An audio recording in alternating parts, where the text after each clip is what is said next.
آج انسانیت کو درپیش سب سے بڑے چیلنجز میں سے ایک برکتوں کا اٹھ جانا ہے۔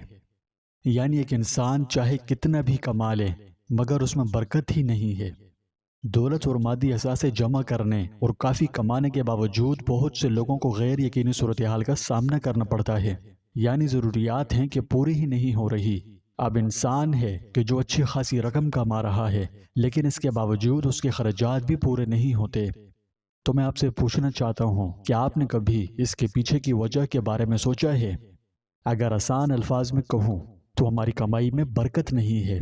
برکت نہ ہونے کی وجہ سے ایک انسان دنیا میں خواہ کتنے ہی اونچے عہدے پر فائز ہو، چاہے کتنا ہی پیسہ کما لے، لیکن اپنی زندگی میں حقیقی نعمتوں کی کمی محسوس کرتا ہے اور بالآخر سوچنے پر مجبور ہو جاتا ہے کہ ایسا کیوں ہے، کیا وجہ ہے، ایسا کیوں ہو رہا ہے۔ مال و دولت ان کو وہ خوشی کیوں نہیں دے رہی جس کی وہ توقع کرتے ہیں۔ ہم ایسا کیا کریں کہ ہماری زندگی میں توازن آ جائے؟ تو یہ ویڈیو اسی بارے میں ہے۔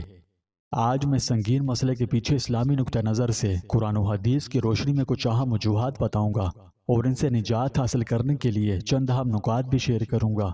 یہ بہت اہم ویڈیو ہے، اس لیے آخر تک ضرور دیکھیں۔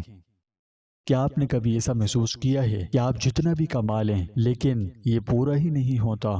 مال و دولت اور اچھی آمدنی ہونے کے باوجود آپ کا دل بے چین رہتا ہے، اخراجات پورے کرنے مشکل معلوم ہوتے ہیں۔ تو پھر یہ سوچ ہم ایک بڑے سوال کی طرف لاتی ہے کہ ایسا کیوں ہے، اس کی کیا وجہ ہے، آخر یہ سب پیسہ جا کہاں رہا ہے؟ تو اب مزید پریشان رہنے کی کوئی ضرورت نہیں، کیونکہ آج میں آپ کو قرآن و حدیث کی روشنی میں اس مسئلے کا مؤثر حل بتاؤں گا۔ انشاءاللہ میرے اللہ نے چاہا تو یہ ویڈیو آپ کی زندگی بدل سکتی ہے۔ پیارے دوستوں، ویڈیو کی تفصیل میں جانے سے پہلے برکت کی مختصر سی تعریف سن لیں۔ برکت کا مطلب ہے زیادتی اور بڑھوتری۔ برکت اللہ تعالیٰ کا ایک ایسا فضل ہے جو اسی جگہ سے آتا ہے جہاں سے انسان کو وہم و گمان بھی نہیں ہوتا۔ ہر وہ امر جس میں بڑھوتری غیر محسوس طریقے سے ہو اسے مبارک کہا جاتا ہے اور اس میں برکت ہوتی ہے۔ برکت اللہ تعالیٰ کی طرف سے ایک ایسا تحفہ ہے جو مادی اسباب سے ماروا ہوتا ہے۔ جب اللہ کسی کی زندگی میں برکت ڈالتا ہے تو اسے اپنی اطاعت پر قائم رکھتا ہے یا اس میں بہت سی بھلائیاں جمع کر دیتا ہے۔ جب اللہ تعالیٰ مال میں برکت دیتا ہے تو اس کو بڑھا دیتا ہے اور صاحب مال کو توفیق بخشتا ہے اور وہ اپنا مال بھلائی اور اچھے کاموں میں خرچ کرتا ہے۔ جب اللہ اولاد میں برکت دیتا ہے تو اولاد کو ہدایت دے دیتا ہے اور اس کو نیک و صالح بنا دیتا ہے، اور جب اللہ بیوی میں برکت دیتا ہے تو شوہر کے لیے اس کو باعث راحت بنا دیتا ہے۔ جب وہ اس کی طرف دیکھتا ہے تو خوش ہو جاتا ہے اور شوہر کی غیر موجودگی میں وہ اپنی عزت کی حفاظت کرتی ہے۔ جب اللہ کسی کے عمل میں برکت ڈالتا ہے تو اس کے تمام اعمال خالص اللہ کی رضا کے لیے اور نبی کریم صلی اللہ علیہ وسلم کی اتباع میں ہو جاتے ہیں۔ بس یہ ہے مفہوم برکت کا۔ اب آئیے اس بات کو سمجھیں کہ ہماری زندگیوں سے برکات کیوں اٹھا لی جاتی ہے۔ اللہ سبحانہ و تعالیٰ نے قرآن مجید میں اور نبی کریم صلی اللہ علیہ وسلم کی مبارک تعلیمات کے ذریعے واضح طور پر فرما دیا کہ ہمارے اعمال کا براہ راست ہماری کمائی پر اثر پڑتا ہے۔ جب ہمارے اعمال اچھے ہوں اور اتباع سنت کے مطابق ہوں تو اللہ راضی ہوتا ہے اور خوب برکتوں سے نوازتا ہے۔ لیکن جب انسان اللہ کا نافرمان ہو جائے اور اس کی نافرمانی کرنے لگے تو وہ ناراض ہو جاتا ہے اور برکتوں کو اٹھا لیتا ہے، جس کی وجہ سے زندگی سے امن و سکون ختم ہوتا رہتا ہے۔ آج انسانوں کی بدحالی کی جو مختلف شکلیں ہیں اور میں سے ایک سب سے اہم اور نمایاں سود ہے۔ سود اللہ کو سخت ناپسند ہے۔